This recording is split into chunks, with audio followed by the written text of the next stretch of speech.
Halo guys, baik lagi guys di channel Modification guys.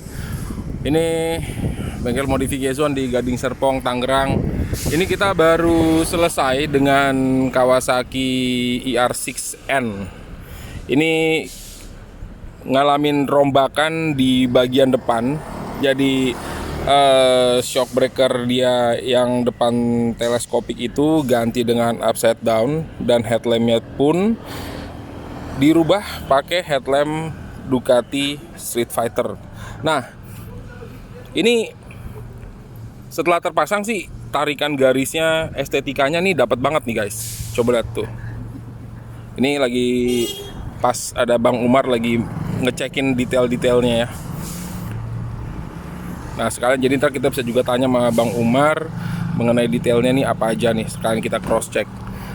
Nah, ini Kawasaki ER6N. Ini kita lupa nanya ya, ini generasi tahun berapa ya. Tapi ER6N ya seperti ini aja. Nah, ini ngalamin perubahan di shock breaker depan. Ini forknya ini punya USD-nya ini punya Yamaha R6, Yamaha R6 ya, Yamaha R6. Jadi ini dari segitiga atas, segitiga bawah, ini semuanya punya Yamaha R6. Sampai kaliper-kalipernya pun itu punya Yamaha R6 gitu. Nah, kita akan kasih tahu detail rubahannya, apa aja yang dirubah. Oke guys, satu persatu kita akan kasih tahu apa aja rubahannya nih. Nah, jadi dari awalnya ER6 ini adalah shock breaker depannya itu adalah teleskopik. Ini pakai shock breaker yang USD punya Yamaha R6. Nah, ini yang salah satu yang dirubah itu, pertama kali dirubah itu, salah satu yang berbeda itu adalah as roda. As roda ini kita mesti custom khusus ya. Jadi setelah as roda ini di custom khusus, kita pun juga mengcustom supaya bisa terpasang dengan axle slider sini nih, fork slider gitu loh. Jadi selain kita custom as rodanya, kita pun juga bikin dudukan untuk fork slidernya gitu. Terus untuk kaliper tetap pakai punya kaliper R6. Untuk selang rem menggunakan selang remnya dari Kawasaki ER6N. Nggak ada masalah, bisa dipakai juga. Nah, shock breaker untuk spakbor kita pakai spakbor karbon dari Carbon Star. Ini PNP banget ya. Di lubang sini dengan lubang sini nih PNP banget semuanya nih guys. Gitu loh. Nah, untuk dipasang di Kawasaki ER6 ini, selain kita bikin rubahan di as roda, kita bikin as roda baru, kita pun juga pasang tambahan bushing untuk di kaliper. Karena ini disc brake kita pakai ukuran 320.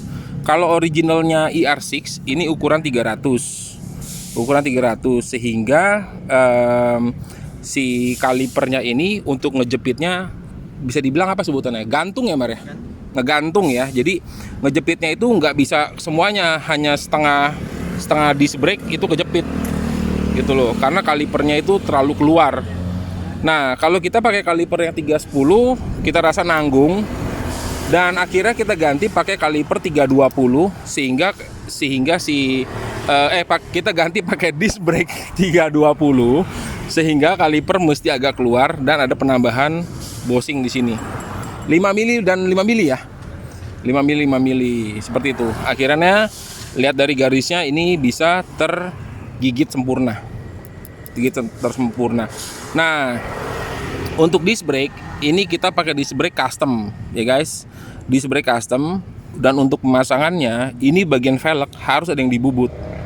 Jadi disc brake originalnya si Kawasaki itu si disc brake-nya tuh agak keluar segini, kurang lebih segini nih keluar gitu loh. Nah, kalau dibiarkan terlalu keluar, akibatnya nggak bisa masuk dengan gigitan kaliper. Nah, posisi kaliper ini kita nggak bisa rubah lagi guys gitu loh. Kita nggak bisa rubah lagi, posisi kaliper udah seperti ini, jadi kita ikutin kalipernya. Nah, emang agak rumit sih. Jadi upside down dan kaliper ini sudah fix, harus masuk ke sasis dan velg yang udah fix juga. Jadi harus ada yang kalah. Nah, setelah dihitung-hitung secara cost, ya kita kalahkan di velg. Jadi bagian dudukan disc brake ini harus dipapas, harus dibubut. Berapa mili Mar ya? 0,6. Oh, angka rahasianya tuh dikasih tahu 0,6 mili gitu loh. 0,6 mili. Lalu pakai disc brake custom. Disc brake ini tebelnya 4 mili. Nah, yang menarik adalah kita tambahin lagi, ini sebutannya center ring. Nih, center ring ini nih. Jadi satu plat gini, bentuknya bulat, di sekeliling disc brake untuk safety, untuk ngejepit disc brake ini, supaya dipastikan disc brake ini aman gitu, nggak hanya dikencangkan dengan baut, tapi juga dikencangkan oleh centering ini gitu loh. Ya, disc brake-nya apa? Ini yang jelas pasti disc brake-nya custom, dan ini semi floating disc brake-nya. Nah, ini terpasang sama juga, sebelah kiri dan sebelah kanan itu harus dibubut masing-masing. Dan disc brake pun ukurannya sama. Terus udah gitu as rodanya ini custom, ya udah pasti masuk ya guys ya.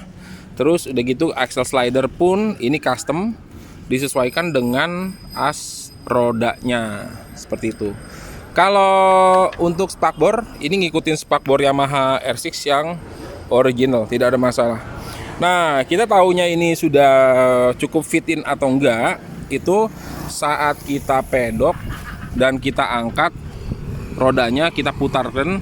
Setelah diputar ini enggak seret ya, enggak apa ya, enggak ngunci sebutannya, enggak mengunci ya. Kalau misalnya dia kurang pas, ini rodanya nggak mau muter karena mengunci. Ini udah rapi dan tidak mengunci. Untuk nemuin angka yang bubutannya itu memang cukup butuh waktu dan agak rumit guys, gitu loh. Tapi oke lah, ini berhasil. Nah, kalau untuk naik ke atas ini ya, ini udah rapi, ban tinggal diganti. Ya kalau warna-warna ini ada gini-gini, maklum ya guys ya, namanya limbah, tapi ini bisa dikoreksi kok, bisa banget dikoreksi, gitu loh. Ini juga motornya lagi dirapi-rapin, lagi cek detail-detail. Nah, terus udah gitu naik ke mari atas. Oh ya, upset selang rem pakai Yamaha R6 ya, nggak ada masalah. Yamaha Kawasaki ER6 bisa pakai, nggak ada masalah. Naik ke atas, segitiga bawah itu nggak ada rubahan, tapi kita mesti rubah adalah as komstir ya. Ini as komstirnya harus dirubah. Karena punya Yamaha R6 itu as komstir kecil, sedangkan punya Kawasaki ER6 as komstirnya besar gitu loh. Harus dirubah. Nah, ukurannya ini bukan hanya sekedar ukuran tinggi dan diameter, juga ada ukuran ulir. Ini kerjaan custom nih, kita agak sulit ngasih taunya juga ya. Tapi yang pasti dirubah. Terus dudukan baut komstirnya pun juga aman terpasang, pakai baut komstir originalnya Yamaha R6 ya. Terus kita bikin bracket khusus untuk dudukan headlamp. Di bagian belakang ini ada dudukannya ya. Ini juga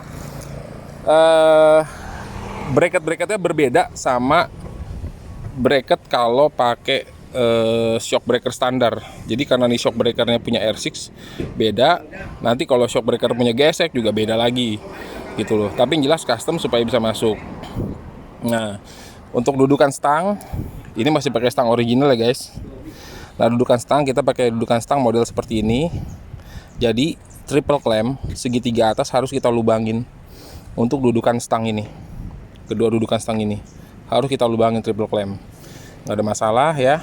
Terus untuk dudukan lampu sen seperti ini kita juga pesan khusus. Posisi ini sennya mah apa aja bisa lah ya, tapi kita bikin dudukan khusus seperti ini gitu loh. Nah, selebihnya kalau bagian-bagian atas itu koplingnya kita pakai Kohken ya, pakai Kohken yang 24 mili. Ini mekanismenya sama lah seperti si mekanismenya punya Akosato. Dengan mekanisme Akosato sama. Kopling pakai Brembo RCS 19 Corsa Corta, karena dia udah pakai kaliper radial 2 kiri kanan seperti itu. Dan kalau untuk speedometer ini kita juga ada bracket custom ya guys ya. Bracket custom, karetnya agak lopat. Oke, ada bracket customnya juga ya, kita desain khusus untuk speedometer ini. Ini juga keras banget ya guys. Nah, yang repot ini bukan hanya sekedar membuat bracketnya, tapi membuat dia jadi simetris dan kelihatannya estetikanya dapat guys. Ini yang kerjaannya ini nih yang apa ya, detail mili per milinya ini yang agak sulit kita kasih tahu guys, gitu loh. Nah, seperti itulah. Jadi untuk sudut tarikan garisnya pun ini juga udah disesuaikan sehingga posisi sudutnya itu sesuai dengan headlamp ke tangki dan ke jok. Jadi tarikan garisnya pas banget nih guys, gitu loh. Kalau untuk bagian belakang ini swing arm, kita pakai cover swing arm dan hugger dari Carbon Star. Ini masangnya susah nggak, Mar? Ini ya.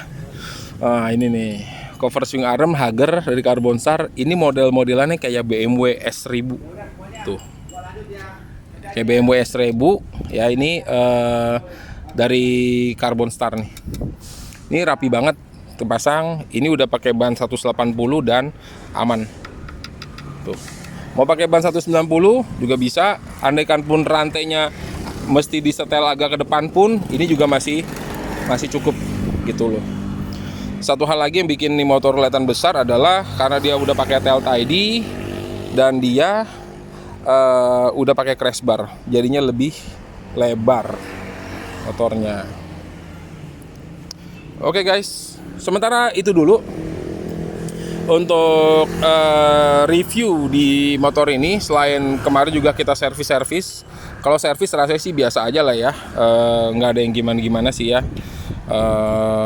Tapi yang pasti cara membuat, oh ya satu lagi nih, ini untuk dudukan apa namanya ya, stop kunci setang, dudukan kunci setang. Ini juga kita custom khusus nih guys, gitu loh. Udah, tuh, dudukan kunci setang, ini custom khusus, gitu loh. Ini jadi semuanya ini mengikuti dari kaki-kaki dari upside down-nya. Pakai dari motor apa yang mesti di custom sehingga semua berfungsi normal. Speedometer, dudukan setang, lampu sen, rem, as roda dan segala macam semua berfungsi normal. Oke guys, rasanya itu dulu modifan-modifannya untuk Kawasaki R6 ini. Nanti next juga kita akan buat review mengenai motor ini, Honda Rebel yang kita pakein karbon dari Carbon Force ya guys. Tuh. Nanti kita akan jelasin juga detail-detailnya. Nanti juga kita mungkin akan sharing juga mengenai motor ini yang Ninja 650 yang apa ya, murtad, udah dibuat pakai crash bar. Oke guys, selesai itu dulu. Thank you.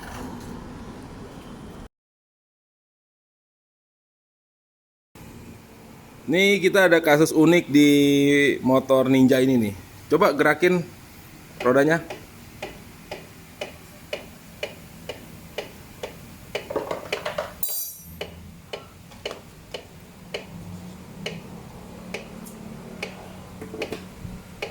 Nah, jadi motor ini ada bunyi-bunyi. Ternyata yang bikin bunyi ini adalah bracket kalipernya nggak kenceng. Jadi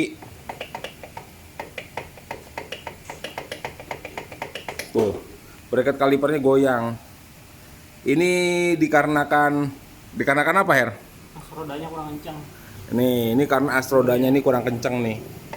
Gitu loh. Jadi bracket kalipernya goyang. Tuh. Gitu. Oke. Ini kita betulin. Gampang ini mah.